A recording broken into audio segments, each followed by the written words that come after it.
ധനുഷേ Manappuram Comtech and consultant limited Thrissur കത്തി നിൽക്കുകയാണ് കത്തി നിൽക്കുകയാണ്. നമ്മൾ പലതരം തട്ടിപ്പുകളെ കുറിച്ച് കേട്ടിട്ടുണ്ട്. ഇതിപ്പോൾ പുതിയ തട്ടിപ്പുമായി ധന്യമോഹൻ ഏകദേശം 20 കോടി രൂപയാണ് അവർ ആ സ്ഥാപനത്തിൽ നിന്ന് 5 വർഷമായിട്ട് അടിച്ചു മാറ്റിയിരിക്കുന്നത്. അതായത് അവർ ചെയ്തിരിക്കുന്നത് personal loan, digital personal loan app വഴി ഇവർ പണം അവരുടെ ബന്ധുക്കളിലേക്ക് മാറ്റുകയാണ്. ലോൺ എടുക്കുന്നു, പേഴ്സണൽ ലോൺ, ഡിജിറ്റൽ ലോൺ എടുക്കുന്നു, അത് ബന്ധുക്കളുടെ അക്കൗണ്ടിലേക്ക് മാറ്റുന്നു, ഭർത്താവിൻ്റെ, അച്ഛൻ്റെ, സഹോദരൻ്റെ ബന്ധുക്കളുടെ അക്കൗണ്ടിലേക്ക് മാറ്റുന്നു.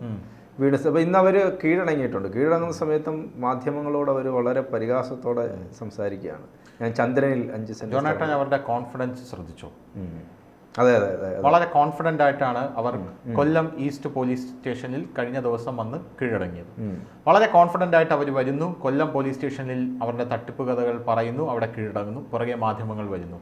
മാധ്യമങ്ങൾ ഇതെന്താണ് സംഭവം എന്ന് ചോദിക്കുന്നു. എൻ്റെ ബാഗിനകത്ത് മുഴുവൻ പണമാണെന്ന് അവർ പറയുന്നു. ആ പണത്തിൽ നിങ്ങൾക്ക് എത്ര തുക വേണമെങ്കിലും എടുത്തുകൊള്ളാൻ പറയുന്നു. ഈ പണം കൊണ്ട് നിങ്ങൾ എന്ത് ചെയ്യാൻ പോകുന്നു എന്ന മാധ്യമങ്ങളുടെ ചോദ്യത്തിന് ഞാൻ ചന്ദ്രനിൽ 5 സെന്റ് സ്ഥലം വാങ്ങാൻ പോവുകയാണ് എന്ന് പറയുന്ന ആ യുവതിയുടെ കോൺഫിഡൻസിലാണ് എനിക്ക് വിശ്വാസം. സീരിയസ്ലി. കാരണം 20 കോടി രൂപ ഈ പറയുന്ന Valapad Manappuram Comtech and consultancy ലിമിറ്റഡിലെ അസിസ്റ്റന്റ് ജനറൽ മാനേജറായിരുന്ന ധന്യ തട്ടിച്ചു എന്ന് എനിക്ക് പേഴ്സണലി വിശ്വസിക്കാൻ വളരെ ബുദ്ധിമുട്ടാണ്. എൻഫോഴ്സ്മെന്റ് ഡയറക്ടറേറ്റിന്റെ അന്വേഷണം വേണം. 18-20 വർഷമായിട്ട് അവരവിടുത്തെ ജോലി. എൻഫോഴ്സ്മെന്റ് ഡയറക്ടറേറ്റിന്റെ അന്വേഷണം വേണം. പോരാത്തതിന് ഞാൻ പറയാം, ആർക്കൊക്കെയോ വേണ്ടി ബലിയാടാകുന്നത് പോലെയാണ് ഈ സ്ത്രീ അവിടെ നിൽക്കുന്നതാണ് എനിക്ക് തോന്നിയത്, പലർക്കും തോന്നുന്നത്. കാരണം ഈ വിഷയത്തിൽ ഒരുപാട് ദുരൂഹതകളുണ്ട്.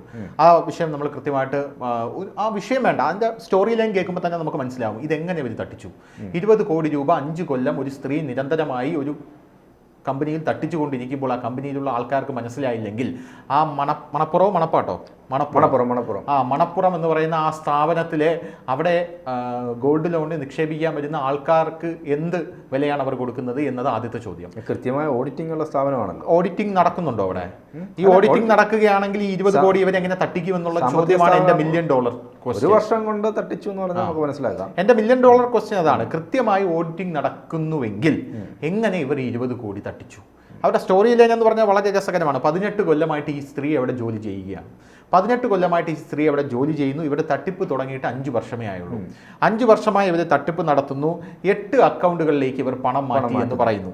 പോരാത്തതിന് ഇവരുടെ ഭർത്താവ് NRI അക്കൗണ്ടുകളിലേക്ക് കുഴൽപ്പണ സംഘം വഴി പണം മാറ്റിക്കൊണ്ടിരിക്കുന്നു എന്ന് പറയുന്നു.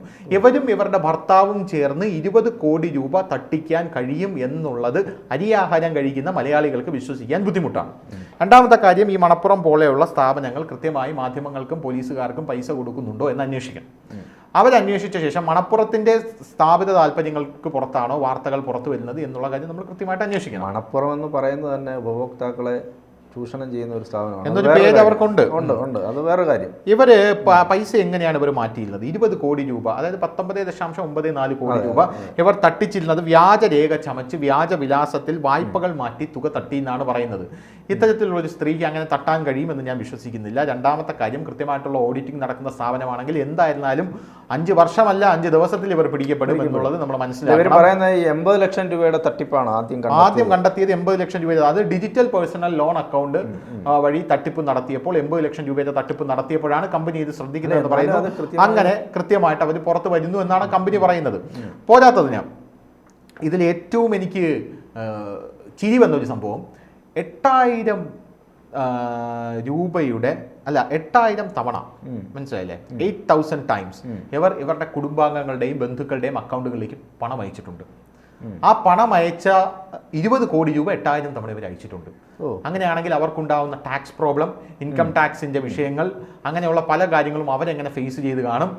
ഒരാളുടെ അക്കൗണ്ടിലേക്ക് ഇപ്പോൾ പഴയ പോലെയല്ല, ഒരാളുടെ അക്കൗണ്ടിലേക്ക് ഇപ്പോൾ അനിയന്ത്രിതമായി തുക വരികയാണെന്ന് കണ്ടു കഴിഞ്ഞാൽ എൻഫോഴ്സ്മെന്റ് ഡയറക്ടറേറ്റും ഇൻകം ടാക്സും എല്ലാം അവരെ നോട്ട് ചെയ്യും. അല്ല, ഇൻകം ടാക്സ് എന്തോ അന്വേഷിച്ചെത്തിയെന്നൊരു വാർത്ത ഇതിനിടയ്ക്ക്. ഇൻകം ടാക്സ് അവരെ നോട്ട് ചെയ്യും. ഇപ്പോൾ പഴയ പോലെയല്ല. ഇപ്പോൾ ജോണേട്ടന് ഒരു ബാങ്ക് അക്കൗണ്ട്, ഒരു പാൻ കാർഡ് ഉണ്ടായിരുന്നാൽ മതി. ആ പാൻ കാർഡ് ഉണ്ടെങ്കിൽ താങ്കൾക്ക് എന്തൊക്കെ അസറ്റുകൾ എവിടെയൊക്കെ ഉണ്ട്, അക്കൗണ്ടിലൂടെ എത്ര തുക കടന്നു പോയിട്ടുണ്ട്, ഇൻകം ടാക്സ് അടച്ചിട്ടുണ്ടോ ഇല്ലയോ എന്നുള്ള കാര്യങ്ങളൊക്കെ കൃത്യമായിട്ട് അറിയാനായിട്ട് സാധിക്കും. താങ്കളുടെ സിബിൽ സ്കോർ, ക്രെഡിറ്റ് സ്കോർ എല്ലാം ഇതിനെ സംബന്ധിച്ച് ആണ് ഇരിക്കുന്നത്. അപ്പോൾ അങ്ങനെ 8000 രൂപയുടെ ഇടപാട് കുടുംബാംഗങ്ങളുടെ ബാങ്ക് അക്കൗണ്ട് വഴി നടന്നിട്ടുണ്ടെങ്കിൽ ഞാൻ കൃത്യമായിട്ടും സംശയിക്കുന്നത് ഇവിടെ ഒരു കള്ളപ്പണ ഇടപാട് നടന്നിട്ടുണ്ട് എന്നാണ്. കള്ളപ്പണ ഇടപാട്, അതും മണപ്പുറത്തിൻ്റെ തന്നെ ഒത്താശയോടുകൂടി ഒരു കള്ളപ്പണ ഇടപാട് നടന്നിട്ടുണ്ടായിരിക്കാം. അതിൻ്റെ കരുവാക്കിയത് ആരെയാണ്? ധന്യ എന്ന് പറയുന്ന സ്ത്രീയെ ആയിരിക്കാം. അങ്ങനെ ഒരു സാഹചര്യം, ഒരു സാധ്യതയാണ് ഞാൻ മുന്നിൽ കാണുന്നത്. രണ്ടാമത്തെ കാര്യം എന്ന് പറയുന്നത്, ഈ യുവതിയെക്കുറിച്ച് ഇപ്പോൾ വരുന്ന വാർത്തകൾ എന്ന് പറയുന്നത് വളരെ ഒരു സ്ത്രീ എന്ന് പറയുന്ന മനോനില തെറ്റിയ ഒരു സ്ത്രീയെ എന്ന രീതിയിലാണ് വരുന്നത്. കാരണം ഈ വാർത്ത കയ്യിൽ നിന്ന് വിട്ടുപോയി എന്ന് കണ്ടപ്പോൾ ഈ യുവതിയെക്കുറിച്ച് വരുന്ന വാർത്തകൾ അത്തരത്തിലാണ്. കാരണം ഇവർ ഓൺലൈൻ റമ്മിക്ക് അടിമയായിരുന്നു എന്നാണ് പറയുന്നത്. ഓൺലൈൻ റമ്മിക്ക് അടിമയായിട്ടുള്ള സ്ത്രീ 20 കോടി രൂപയിൽ 2 കോടിയോളം രൂപ ഓൺലൈൻ റമ്മി കളിച്ച് കളഞ്ഞു എന്നും പറയുന്നുണ്ട്. ഓൺലൈൻ റമ്മിക്ക് ഇവർ അടിമയായിരുന്നു എന്ന് മാത്രമല്ല, ഓൺലൈൻ റമ്മി വിവരങ്ങളെക്കുറിച്ച്, തട്ടിപ്പ് വിവരങ്ങളെക്കുറിച്ച് പോലീസാണ് ഇപ്പോൾ പുറത്ത് പറഞ്ഞുകൊണ്ടിരിക്കുന്നത് എന്നുള്ളതാണ് ഏറ്റവും വലിയ കാര്യം എന്ന് പറയുന്നത്. ഞാനൊരു വിവരം അറിഞ്ഞത്, ഇവർ നാട്ടിൽ, കൊല്ലത്താണല്ലോ, നാട്ടിൽ വളരെ മാന്യമായി ജീവിക്കുന്ന ഒരു സ്ത്രീയാണ്. അത്യാവശ്യം സാമ്പത്തിക സ്ഥിതിയൊക്കെ ഉള്ള ഒരാളാണ്. ഇവർ വർഷങ്ങൾക്ക് മുമ്പ് 21 വയസ്സൊക്കെ കഴിഞ്ഞപ്പോഴത്തേക്ക് തൃശ്ശൂരിലേക്ക് താമസം മാറിപ്പോയി. ഇടയ്ക്ക് അവിടെ വരും, താമസിക്കും. ഇവർക്ക് 3 മുറി കടയുണ്ട് അവിടെ. അത് റോഡ്സ്, ഹൈവേയുടെ സൈഡിലാണ്. ഹൈവേയുടെ സൈഡിൽ 3 മുറി കടയെന്ന് പറഞ്ഞാൽ നിസ്സാര കാര്യമല്ല. അത് മാത്രം മതി ജീവിക്കാൻ. അപ്പോൾ അത് സാമ്പത്തികമായി വലിയ പ്രതിസന്ധി ഒന്നും ഇല്ലാത്ത ഒരു കുടുംബമാണ് അവരുടേതെന്ന് ഉള്ളത് ഒരു ധന്യ രാമനോ? ധന്യ രാമനല്ല, ധന്യ മോഹൻ. ധന്യ മോഹൻ എന്ന് പറയുന്ന ഒരു സ്ത്രീ ഒരു എക്യുപ്മെൻ്റ് ആണ്, ഒരു ഉപകരണമാണ് ആരുടെയൊക്കെ എന്നുള്ള കാര്യത്തിൽ തർക്കമില്ല. അപ്പോൾ സ്വാഭാവികമായിട്ട് ഈ കേസ് ഇപ്പോൾ പോലീസ് ഏറ്റെടുത്തിട്ടുണ്ട്. ഈ കേസ് ക്രൈംബ്രാഞ്ചിൻ്റെ കയ്യിലേക്ക് പോകാൻ പോവുകയാണ്. ക്രൈംബ്രാഞ്ചിൻ്റെ കയ്യിലേക്ക് ഈ കേസ് പോയി കഴിഞ്ഞാൽ ഈസി ആയിട്ട് ഈ കേസ് എന്ത് ചെയ്യാൻ പറ്റും? എൻഫോഴ്സ്മെൻറ്റ് ഡയറക്ടറേറ്റിന് ഏറ്റെടുക്കാൻ സാധിക്കും.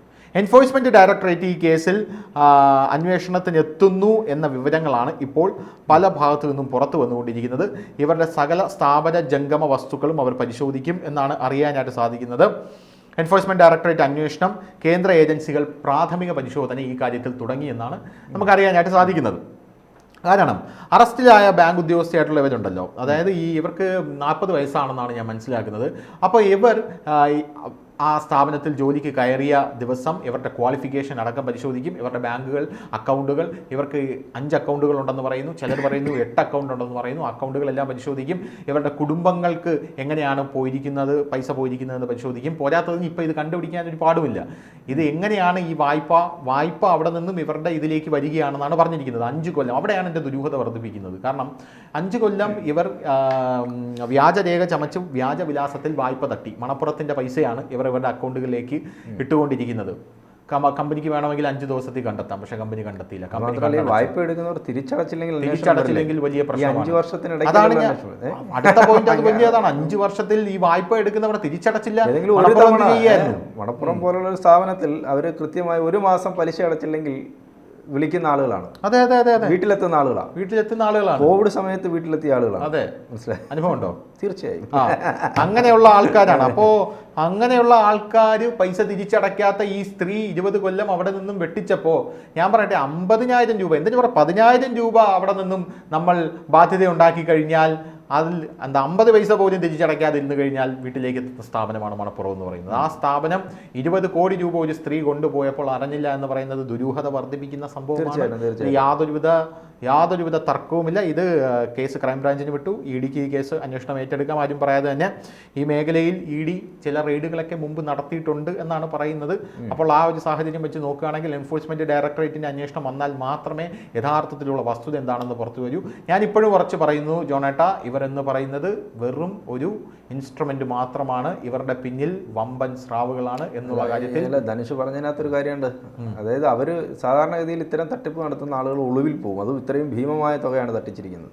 അവരങ്ങനെ ചെയ്തില്ല. അങ്ങനെ ചെയ്യാത്തതിന്റെ കാരണം ഞാൻ വിചാരിക്കുന്നത് എന്താ അറിയോ? ഇപ്പോ ജോണേട്ടനെ ഞാൻ ഒരു ആളെ കൊട്ടേഷൻ കൊടുത്തു, കൊല്ലാനായിട്ട് കൊട്ടേഷൻ കൊടുത്തു. ജോണേട്ടനെ അയാളെ കൊന്നുകളാന്ന് പറയുന്നു. കൊട്ടേഷൻ തന്ന ആൾ വരുന്നു, ജോണേട്ടനെ വധിക്കുന്നു.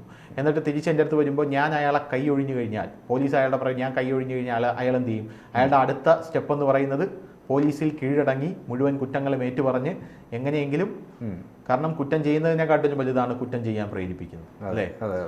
അതാണ് എൻ്റെ ഒരു സൈക്കോളജി എന്ന് പറയുന്നത്. ആ ഒരു സൈക്കോളജി ഉള്ളത് കൊണ്ടാണ് അവരവിടെ അങ്ങനെ ചെയ്തത് എന്നാണ് ഞാൻ മനസ്സിലാക്കുന്നത്. സിമ്പിളായിട്ട് ഏതാൾക്കും കോമൺ സെൻസ് ഉപയോഗിച്ച് മനസ്സിലാക്കാവുന്ന കാര്യം മാത്രമേ ഉള്ളൂ. മാധ്യമങ്ങൾക്ക് മുമ്പിലൊന്നും അണുവിട പതറാതെയാണ് അവരവിടെ നിന്നത് എന്നാണ് നമ്മൾ മനസ്സിലാക്കേണ്ടത്. അതിന് പിന്നിൽ സ്വാഭാവികമായിട്ടും വലിയ വലിയ കളികളുണ്ട് എന്നുള്ള കാര്യത്തിൽ യാതൊരു തർക്കമില്ല. പുറത്തു വരും. മാധ്യമങ്ങൾ ഈ വാർത്ത മുക്കിയില്ലെങ്കിൽ പുറത്ത് വന്നിരിക്കും. കാരണം മണപ്പുറം എന്നൊക്കെ പറയുന്നത് മാധ്യമങ്ങൾക്ക് കൃത്യമായിട്ട് ഫണ്ട് കൊടുക്കുന്ന ടീമാണ്. ഫണ്ടും, അതായത് മോഹൻലാലിനെ വെച്ച് വീട്ടിൽ സ്വർണം വെച്ചിട്ട് എന്തിന് എന്ന പരസ്യം കൊടുത്ത് ആളുകളെ ഇന്ന് ഊറ്റുന്ന സ്ഥാപനമാണ്.